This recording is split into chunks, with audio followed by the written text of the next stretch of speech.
नमस्कार, आप देख रहे हैं 9 भारत समाचार। नमस्कार, आप देख रहे हैं नवभारत समाचार। मैं हूं नेहा राठी। आइए देखते हैं आज की बड़ी खबर।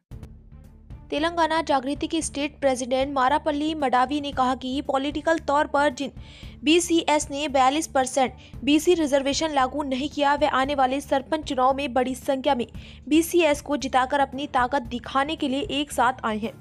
जागृति के स्टेट प्रेसिडेंट मारापल्ली मडावी, वरंगल जिला प्रेसिडेंट नुकला रानी, नेता कुचाना राहुल, अरुणा राजिथा, बसंता निर्मला मडावी और दूसरे लोग वरंगल के कासीबुग्गा में हुई प्रेस कॉन्फ्रेंस में शामिल हुए। मारापल्ली मडावी ने मीटिंग में कहा कि बीसीएस को एक होना चाहिए और सरपंच चुनाव में बड़ी संख्या में बीसीएस को जिताना चाहिए, जो 42% बीसी रिजर्वेशन लागू किए बिना होंगे। కాంగ్రెస్ ప్రభుత్వం కావచ్చు, కేంద్రంలో ఉన్నటువంటి బీజేపీ ప్రభుత్వం కావచ్చు, ఇద్దరు బీసీ ప్రజలను మోసం చేసి మరీ నయవంచుకులుగా తయారు చేసేసి మీరు శునకానందం పొందడం చాలా దారుణమైనటువంటి విషయం. బీసీలకు ఖచ్చితంగా మీరు ఏదైతే హామీ ఇచ్చారో ఇచ్చిన ప్రకారం 42% రిజర్వేషన్ ఇవ్వాలని చెప్పేసి శ్రీమతి కల్వకుంట్ల కవితక్క గారు, జాగృతి వ్యవస్థాపక అధ్యక్షురాలు గారు నిన్న కామారెడ్డిలో రైలు రోకో చేయడం జరిగింది. ఆ చేసిన సందర్భంలో మీరు ఇస్తానన్నటువంటి హామీ నిలబెట్టుకోకపోవడం వల్ల అక్కడ మహిళలను కూడా చూడకుండా అతి దారుణంగా మహిళలందరినీ కూడా అరెస్ట్ చేసి బట్టలు కూడా చిరిగిపోయే విధంగా అరెస్టు చేయడం దాన్ని ఈరోజు తెలంగాణ జాగృతి మహిళా విభాగం నుంచి మేము తీవ్రంగా ఖండిస్తున్నాం.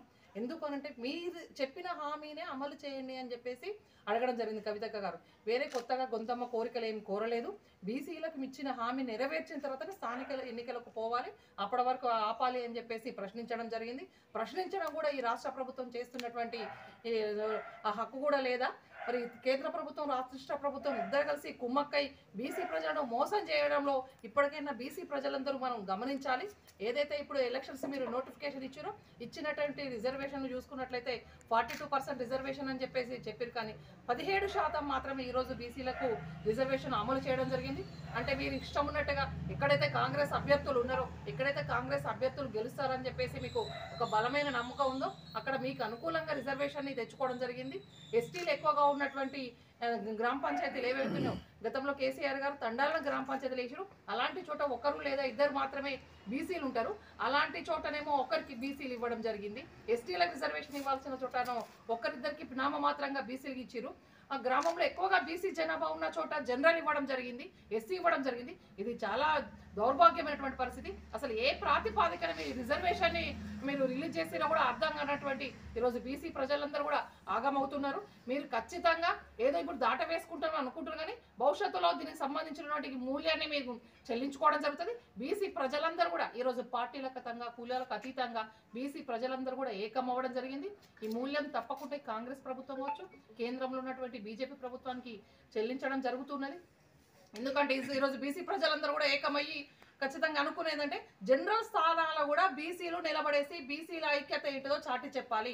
బీసీ సర్పంచ్ను గెలిపించుకొని బీసీలందరూ ఒక్కటేనని చెప్పేసి ఈ కేంద్ర రాష్ట్ర ప్రభుత్వాలకు బుద్ధి చెప్పాలని చెప్పేసి బీసీ ప్రజలందరూ కూడా అనుకోవడం జరుగుతుంది. ఖచ్చితంగా మేము కూడా మా వైపు నుంచి కూడా అదే పిలుపునిస్తున్నాం. జనరల్ స్థానాలు కూడా బీసీ అభ్యర్థులు ఎవరన్నా కానీ, ఏ పార్టీ అయినా కానీ బీసీ అభ్యర్థులు పోటీ చేసేసి బీసీ ఎక్కువ ఐక్యత ఏందో కూడా నిలబెట్టుకొని వాళ్ళు రిజర్వేషన్ ఇవ్వకపోయినా బీసీలకు 42% రిజర్వేషన్ ఇస్తామని కామారెడ్డి డిక్లరేషన్ అమలు చేస్తామని చెప్పేసి వాళ్ళు మాట తప్పినా కూడా మన ఐక్యతను మనం చాటి చెప్పుకొని ఖచ్చితంగా బీసీల నిలబడితే బీసీలు రాజకీయాలకు వస్తే ఏ విధంగా ఉంటుందో కూడా బీసీ ప్రజలందరూ కూడా చాటి చెప్పాలి. ఇది ఒక మంచి సందర్భం. మనకు ఎవరో ఇవ్వాల్సినటువంటి అవసరం లేదు, రాజకీయంలో మనకు ఎవరో భిక్ష పెట్టాల్సినటువంటి అవసరం లేదు. ఖచ్చితంగా బీసీ ప్రజలందరూ ఐక్యతగా ఉంటే మాత్రం ఖచ్చితంగా బీసీలకే ఓట్లు పడితే బీసీలే ఎక్కువ మంది ఇప్పుడు సర్పంచ్లు అయ్యేటువంటి అవకాశం ఉంటుంది. కాబట్టి జనరల్ స్థానాల్లో అవకాశం ఉన్నంత వరకు బీసీలు నిలబడాలని చెప్పేసి ఈ సందర్భంగా రిక్వెస్ట్ చేయడం జరుగుతుంది.